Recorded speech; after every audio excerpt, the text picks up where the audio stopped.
Whatever you do, hold on to the bat, okay? Yeah. Come on, boy! Good idea. Yeah. Hold on to the bat.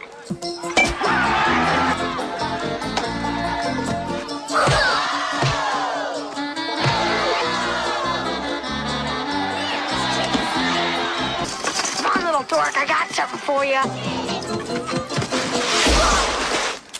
Oh! Touchdown! Touchdown! Touchdown! Touchdown! I'm going to examine two themes today. First, I want to look at how authors use orphan characters to show kids how to grow up. And second, I want to show how other orphan characters show how having no parents is so much fun. If you've watched some of my previous videos, you're probably starting to get the idea that most protagonists in children's literature of whatever form happen to be orphans. Why is this? In most kids' stories, the orphans are portrayed as outcasts, and a lot of kids can relate to this. But these characters face challenges, they enter a scarier world, they overcome obstacles, and they grow over time. And of course, most of these orphans meet with success. So by emulating this behavior, children learn to grow up, be mature, and eventually become responsible adults. Let's look at Harry Potter. This has been an enormously popular series. The story begins with Harry, who's a bit of a nerd, he's an outcast, he's shy, he has little confidence in himself. But when he enters the fantasy world, he begins to start confronting his problems. Even though there are a lot of fantasy elements like Fan Bizzlewan, Muggle Watcher, crap. I hate all that fantasy talk, it's garbage. Anyways, he has a lot of problems that kids can relate to. He has teachers he doesn't get along with, he has classmates who don't like him, and even with his friends, they have a complicated relationship. But Harry perseveres, and even though he's not perfect, he overcomes all his challenges, and by the end, he's a fully mature member of society. In traditional children's literature, boys overcome their problems through cunning and skills, whereas girls endear themselves to their new foster families, who at first don't like them, but grudgingly accept them over time as one of their own. This theme of orphan characters showing children how to be mature and responsible can play out in many ways. In the Canadian show Reboot, Wellman Matrix is turned into a null before the series begins. His two children, Enzo and Dot, have to look out for themselves. As the elder sister, Dot becomes very protective of Enzo and acts as a sort of second mother. However, when Enzo is lost in the vast expanses of the web, he becomes orphaned a second time, but he comes back as Matrix. You can establish Matrix's badassery based on how cool his eye scar is, even though it doesn't affect his visual skills such as depth perception. Legendary filmmaker Hayao Miyazaki makes a lot of awesome movies where the main characters are orphans. You should definitely check them out. In Totoro, a little girl has to face her fears because her mother has been removed due to an illness. In Howl's Moving Castle, Sophie is an orphan who has to face challenges, as is Nausicaa. I said before that the revenge for the father motif was generally a male phenomenon, but I'm finding more and more female characters who follow this pattern, and Nausicaa is one of them. In one of my favorite movies of all time, Princess Mononoke, the orphan hero Ashitaka has to leave his peaceful forest village and enter a scarier world to fight demons. His female counterpart is San, an orphan who was raised by wolves. Does that sound familiar? In Spirited Away, Chihiro becomes an orphan when her parents are transformed into pig monsters because of their greediness. You know, with that mohawk, her dad looks a bit like Bebop. At first, Chihiro is really scared, but in time she learns to become self-reliant, a skill which all children need in order to become mature adults. Urkel became more self-reliant when his parents went to Russia and left him behind, and Bubbles learned how to fend for himself after his parents abandoned him in the trailer park at the age of 5. In Tommy Boy, one of the many 90s comedies where the man acts like a child, Tommy started looking after himself only after his father died. Bees everywhere! God, they're huge! They're ripping my flesh! Taking away a child's parents is a common literary device because it allows writers to force their characters into situations they wouldn't normally find themselves in. When these orphans overcome their problems, they model a behavior of growth, and their child readers learn from this. But orphans also play with the idea that having parents sucks.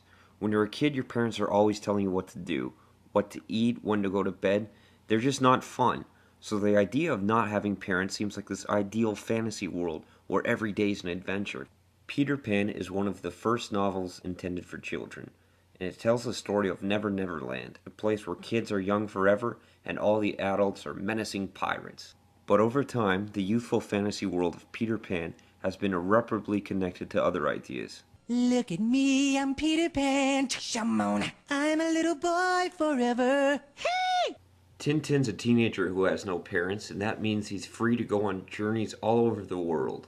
Similarly, because Johnny Quest doesn't have a mom, he can go on all these crazy adventures fighting ice worms in the Amazons or some crap with just the boys. And also Hodge is an orphan who's adopted in the Quest family. Short Round is another orphan who's along for the ride in Indiana Jones and the Temple of Doom. I step on something. Yeah, there's something on the ground. Feel I step on fortune cookies. Feel I step on fortune cookies. How incredibly unracist, Steven Spielberg. Movies are a lot more comfortable than real life, and we see some characters lose their parents temporarily so that they can have their fun and their freedom, only to have their family restored to them by the end of the film. Home Alone exemplifies this, and it's a pretty good movie, but there's a lot of dead time and it's kind of overly sentimental. The only parts really worth watching are when Harry and Marv get the crap kicked out of them.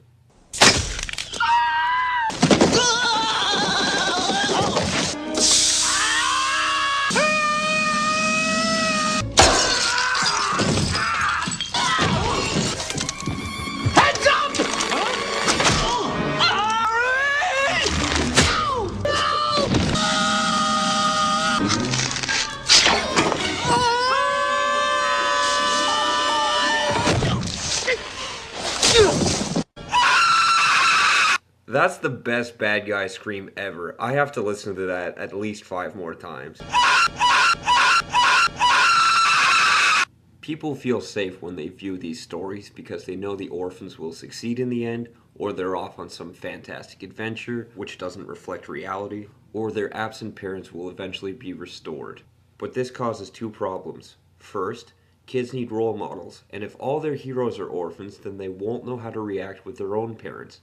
And second, real orphans have very difficult lives, and by continuously glamorizing the absence of parents, we're denying the truth and we're missing an opportunity to help disadvantaged members of our society. I've been looking at a lot of orphan stories, but one movie that at least tries to show what life is like for orphans is the Home Alone-esque Problem Child. Apparently my birth is not considered a blessed event. That's me in the basket, and that's my mother. Running away. These are my favorite toys. Who am I kidding? They're my only toys. That's my dad. Oh, so you want to play rough, huh? At first, Problem Child looks like a stupid movie, and it certainly is that. But with all the unrepentant overacting and blunt social commentary, it begins to resemble something David Lynch would make. I'm so happy, sweetheart. I have to thank you.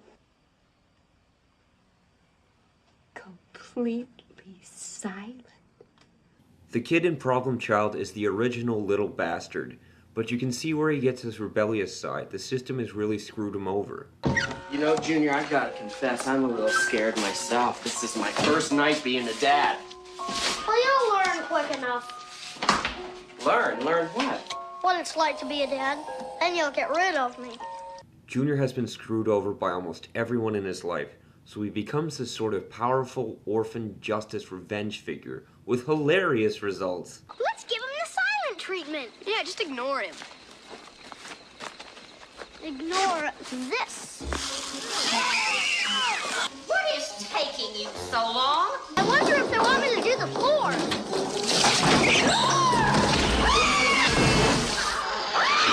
He's not even a real kid. He's adopted.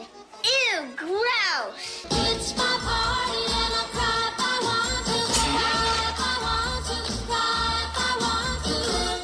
You would cry too if it happened to you.